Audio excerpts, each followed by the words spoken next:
Happiest Season, a Hulu movie, Hmm. one of the most watched or the most watched movie this past weekend, which we'll talk about in a second why that's impressive. But this was just such a nice little holiday movie. Really got me in the festive spirits.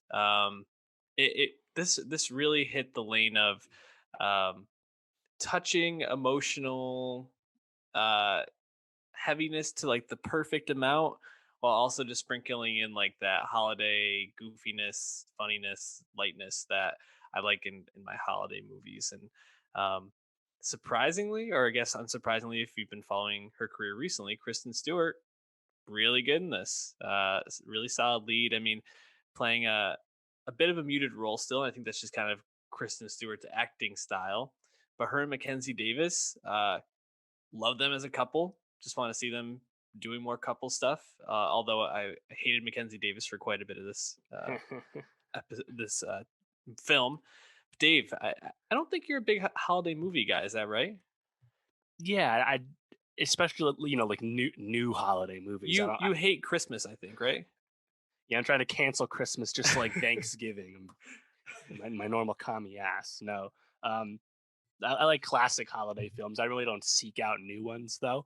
Like, there's Christmas exceptions. Chronicles, We just talked about Holiday sure. recently. I think I'm gonna check it out eventually. Just again for Emma Roberts. And then Yeah, last year we talked about Last Christmas with Emilia Clarke. So like, there's reasons I'll check them out. Emilia Clarke was the reason, and Henry Golding last year. This year it's Kristen Stewart, Mackenzie Davis, Alison Brie, Daniel Levy. yeah, A lot of parts I like. and So Aubrey sure, Plaza. I'll watch it. And I like this because it's not just a Christmas movie; it's a rom com. And I think that's probably why it's even more successful. Um, but definitely a unique surprise. Like it wasn't on my radar. I know it was on some people's radars, but I think kind of surprisingly, it became the talk of the holiday weekend film wise, which is interesting because Hillbilly Elegy was also coming out this week. And I think when Netflix picked the Thanksgiving weekend to drop Hillbilly Elegy as a potential awards movie, they expected it to dominate conversation. But no, Happiest Season definitely dominates social media. Can't speak to viewership right now, but I think what's interesting about it is just it's like really tight. It's just really effective. It's consistently funny. There's people you like to look at and watch act, and it's tough for me to pick many holes in it. I don't think it reinvents the wheel in terms of the rom com experience. It certainly is not super revelatory as like a gay romance story. That I think Mm. the big part of it is about coming out to the family. Like it's definitely muted in that regard, but there's just lots of great moments, and I think it's kind of scene stealing parts from people like Aubrey Plaza.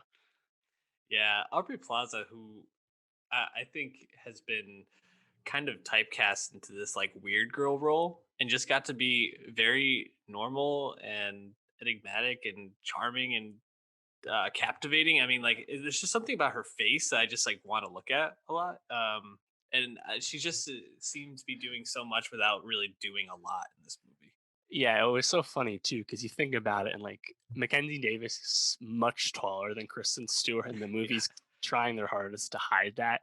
And then you look at Aubrey Plaza, who's much closer to Stewart's height, and who's also like wearing way better outfits than Yep. Mackenzie Davis is. It's just kind of like how the movie's kind of obviously highlighting how one person seems much more desirable than the other, but then you get this stereotypical uh get back together, everyone's happy at the end rom-com results. And were you disappointed with that? There was a lot of talk about how Stewart should have ended up with Aubrey Plaza and not Mackenzie Davis at the end. Oh yeah. I mean, she definitely should have ended up with Aubrey Plaza, but it's a Christmas movie, folks. Like that's not what happens in these movies. So temper your expectations. I think I do think like the reckoning part at the end for Mackenzie Davis and like her coming around felt a bit like rushed and forced. And maybe if this was not a Christmas movie where everything had to be resolved by the next day so everybody could have a happy Christmas and have the happiest season.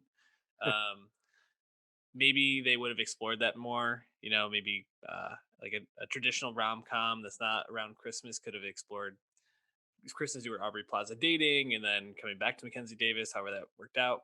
Yeah, yeah, But I think, like you said, this movie isn't about who ends up with who. It's about those moments in between that really stick out. I felt like Levy every time he was on screen, just like hilarious. You know, if you haven't watched Schitt's Creek, which I've only seen a couple episodes, it makes you want to just go watch more of him, and it seems like a good, I don't know, commercial almost for that. sure. What else stood out to you though? I really liked Mary Holland as Yeah, Jane. Just like notably co-wrote the movie too. and just like the sweetness of the movie, right? Like the goodness that Yeah, everybody else seemed to lack, which really just a great juxtaposition to the rest of her family. Who else for you though? yeah. Jane definitely gets a lot of good laugh lines. That's awesome. And Dan Levy, he gets to, I think, tactfully highlight the conflict that's simmering throughout most of the movie when Stewart's kind of pushed into the closet by her girlfriend, Mhm. and what that's like, and how that's actually not a uncommon experience for a lot of gay people, unfortunately. So I think that's done well. Another scene moment though is when the Allison Bree's kids basically make Stewart get a caught for shoplifting.